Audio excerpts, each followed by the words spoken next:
So in this video we're going to go through the angiosperm life cycle. So we will start with the male gametophytes, and in the next slides we will go through the female gametophytes. So let's starting with the male gametophytes. The male gametophytes are contained within the pollen grains, which are produced by the microsporangia of the anthers. And we have two structures making up the male gametophytes. So we have the generative cell. So we have a generative cell which divides to form two sperms. Then we have the tube cell which form the pollen tube. That will be more clear when we move on to the diagram showing the life cycle. So if we move on to the diagram, we will focus on the anther. As you remember, this is the male structure in the flower. So the anther is there, and in the anther we have the microsporangium. So microsporangium is the organ,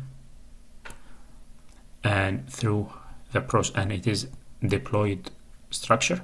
Through the process of meiosis, we will have the microspore, and now it is haploid structure like that. So microspore is going to develop into pollen grains, and as you can see, the microspore has developed into pollen grains. These pollen grains contain the male gametophyte, so the male gametophytes are contained within these pollen grains, and as you can see, the two structures, the generative cell and the tube cell. So going to the female gametophyte, the female gametophyte develops within an ovule. This ovule is contained within the ovary, and as you know, this is present at the base of the female structure. So we have the stigma at the top, then the style, and the ovary at the very base. So at the very base we have the ovary, and that ovary contains multiple ovules. If we zoom in to one of these ovules, we will find the gametophyte, female gametophyte, is there. It is called also the embryo sac. So the whole structure is the female gametophyte or the embryo sac, and as you can see, it contains multiple cells. So it has this cell, this one, those one here at the middle, and others. So we have multiple cells, but the one that we will focus on is the egg. So it has this egg, which is our main focus. So as we have already mentioned, there are mechanisms to ensure cross-pollination between different flowers rather than self-pollination. So back to the diagram, we have already covered the male gametophytes. So moving now to the female gametophytes, we said we will focus on the ovary. So in the ovary we have ovules, and there is the organ called megasporangium. It is a diploid organ, and through the process of meiosis, this megasporangium will give the megaspore, which is a haploid structure. Now this megaspore will develop into the female gametophyte. In other words, we can call it the embryo sac, and as we said, there are many cells. We are just going to focus on the egg. So back to the angiosperm life cycle. So what will happen is that a pollen grain will land on the stigma. It will germinate the pollen tube. This will grow down to the ovary, and the part or the pore through which the ovule will be entered is called the micropyle. So this is like a pore in the ovary, and it is the entry point for the pollen grain, or actually the tube coming from the pollen grain.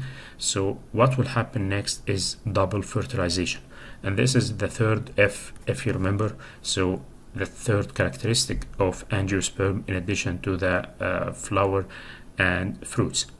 So what will happen? Double fertilization. And why we call it double fertilization? Because actually this pollen tube will discharge two sperms into the female gametophyte within the ovule. So what are these two sperms and what fertilization will happen? We will discuss this in the next slide, but let's see first. So the pollen grain will land on the stigma, and as you remember, we have tube cell which gave rise to the pollen tube. So as we can see, the pollen tube is growing. So as you can see, the pollen tube is extending and it is entering here in the female gametophyte through this opening. So this opening here is the micropyle where the pollen tube will enter the female gametophyte and it will discharge two pollen grains. So as you can see here, there are two pollen grains being discharged by the pollen tube. So one of these sperms will fertilize the egg, giving rise to the embryo. The other sperm will combine with the two nuclei at the center cell, and that initiates the development of the endosperm. So what is an endosperm? It is a food storing organ that provide the nourishment and the resources needed for the developing of the embryo. So as we said, we have double fertilization. One sperm will fertilize the egg, giving rise of the embryo. If you remember, sperms are haploid, the egg is haploid, so the embryo is going to be diploid, 2N. But now the second one, which is also a haploid sperm, will combine with two nuclei. These are already diploid structure, so the result of that, the endosperm, is going to be a triploid or 3N structure. The embryo will grow and it will release a root or a structure similar to the root, a primitive one, and also it will release one or two seed leaves or what we call cotyledons. So back to the diagram, we have seen that the germ tube has released two sperms. So what will happen? One of them will go and fertilize the central cell here, and the other one will go and fertilize the egg. So what are the results of these fertilizations or double fertilizations? We will have the zygote, the embryo, which is a diploid structure, and we will have the endosperm, which is a triploid structure. So this zygote is coming from the fertilization of the egg by one of the sperms, and this endosperm is coming from fertilization of the central cells by the other sperm. So this will germinate, giving us the seed, and the seed contains a seed coat. This seed coat is coming from the ovule, and the seed also contains endosperms.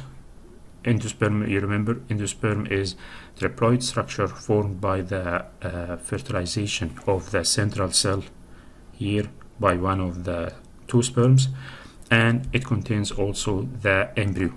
So the embryo is the result of fertilization of the egg by the other sperm. So endosperm is triploid structure, embryo is a diploid structure. This embryo will germinate and it will form the root and it will form these two cotyledons.